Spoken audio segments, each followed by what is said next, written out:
Apple hat vor kurzem ja iOS 15 ausgerollt und ich möchte euch heute mal meine Favorite Features von dem neuen iOS vorstellen. Als erstes, was mir ja super gut gefällt, ist die Texterkennung in der Kamera-App. Ich habe hier mal so ein, was ist das? Ein Kassenzettel oder ein Kassenbon. Ziemlich kleine Schrift und da wollen wir mal schauen, ob die neue Software schafft. Ihr geht über den Beleg in dem Fall und seht schon, dass dann ja in dem Kameradisplay an den Ecken so gelbe Markierungen erscheinen und unten rechts habt ihr so ein Icon, da könnt ihr drauf tippen und es erkennt den Text und ihr könnt jetzt alles auswählen und kopieren, einen Teil auswählen. Ich mache das mal hier, tippe mal rein und wähle mal hier nur den Artikel, den ich da gekauft habe, aus, kopiere den und gehe jetzt beispielsweise in die Notizen-App, öffne da eine neue Notiz, einsetzen und der Artikel erscheint hier. Das ist in manchen Situationen ganz praktisch, wenn ihr beispielsweise einen Tracking-Code irgendwo stehen habt von einem Paket. Ihr könnt den, ich sage jetzt mal, abscannen, müsst ihr nicht so eine ellenlange Zahlenkombination händisch abtippen, könnt das kopieren quasi vom Original und dann direkt irgendwo reinpasten in irgendeinen Sendungsverlauf und so weiter. Das Ganze funktioniert im Übrigen auch bei schon fertigen Fotos, die ihr irgendwann mal gemacht habt. Dazu gehen wir mal hier in die Fotos-App und hier habe ich gerade keins, also mache ich mal ein Foto von dem Beleg von gerade eben. Ich gehe hier rein und öffne das Foto und unten rechts erscheint wieder das Icon für die Texterkennung. Da geht ihr rauf und dann wird hier der Rest so ein bisschen abgedunkelt und dort, wo die Software den Text erkannt hat, das ist so ein bisschen heller markiert. Dann könnt ihr reintippen, haltet so ein bisschen länger drauf und das wird dann so hellblau hinterlegt, wie ihr es kennt, wird der Text, den ihr kopieren wollt, markiert und dann könnt ihr das wie vorher gerade gesehen kopieren und irgendwo einfügen. Da können wir auch gleich zum zweiten Feature kommen, was zurückgekommen ist, was in einer vorhergehenden Version mal rausgefallen ist, und das ist die Lupe. Seht ihr hier, wenn ich länger reintippe, wird oben die Lupe gezeigt und ihr könnt besser erkennen, wo ihr seid. Das ist bei so kleiner Schrift und solchen Sachen eigentlich ziemlich cool, dass es wieder zurückgekommen ist. Hat den Vorteil, man kann genauer irgendwie das rauszoomen. Cool, dass es wieder da ist. Das dritte neue Feature, was mir sehr gut gefällt, ist, ihr könnt jetzt von euren Fotos und Videos die Metadaten in der Foto-App ganz einfach einsehen. Dazu geht ihr einfach in die Foto-App, wählt ein Bild aus, swiped nach oben und dann seht ihr hier unten schon, wo das gemacht wurde. In dem Fall seht ihr das nicht, weil das bearbeitet wurde. Ich nehme mal das Original.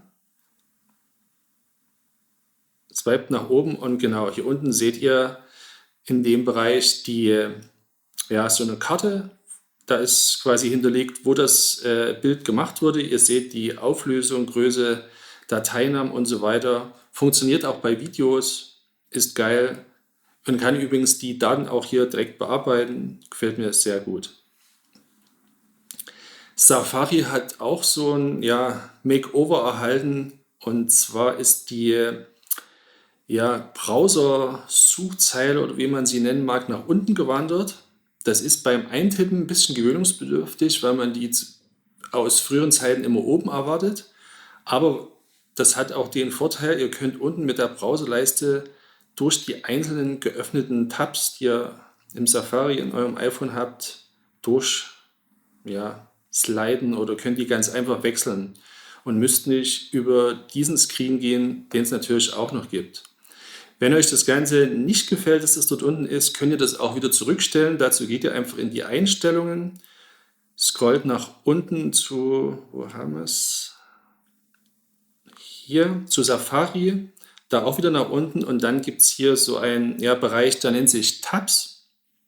Da ist jetzt ausgewählt Tab-Leiste, das ist die neue Variante.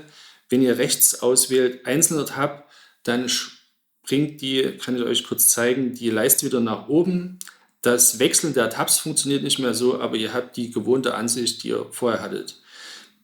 Ich gewöhne mich langsam an das Neue, das unten einzutippen, weil mir das Wechseln der Tabs so einfach besser gefällt. Also neues Feature in Safari, sehr gut.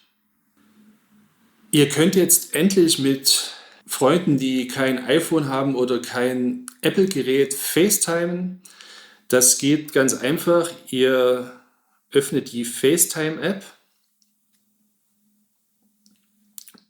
und oben links erscheint dann so ein Feld oder auch Button, Link erstellen.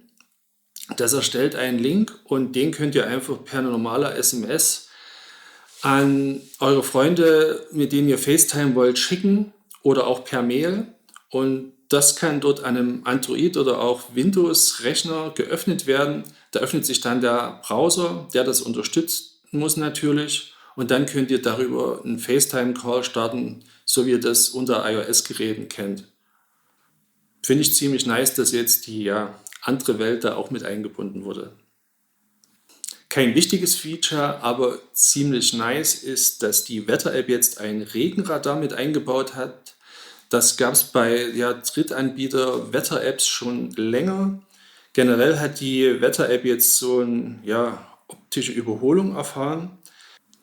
Ihr geht hier auf das Feld Temperatur, seht dann oben so ein Symbol, was so verschiedene Layer andeutet. Dort geht ihr auf Niederschlag und dann bekommt ihr das aktuelle Niederschlagsradar angezeigt und eine 12-Stunden-Vorhersage. Ich zoome mal etwas raus hier, weil im Moment ist hier Sonne. Und wie ihr seht, ist im Westen und Norden Regen im Anmarsch. Noch ein Tipp von mir zum Abschluss.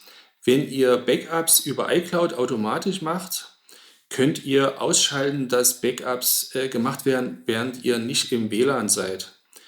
Ich bin mir gar nicht sicher, ob es das schon länger gab, das Feature, das ein- und auszustellen.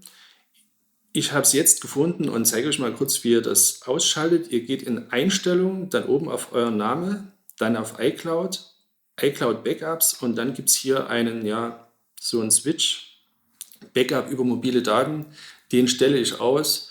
Mir reicht es, wenn Backups gemacht werden, wenn ich irgendwo im WLAN unterwegs bin. Wenn ich draußen bin, muss das nicht gemacht werden und ich spare mir einiges an Datenvolumen, was da verbraucht wird. Das war mein Tipp zum Abschluss. Wenn euch das Video gefallen hat, gebt mir ein Like, kommentiert drunter, wenn ihr Anregungen habt und abonniert natürlich meinen Kanal für weitere Videos. Bis bald!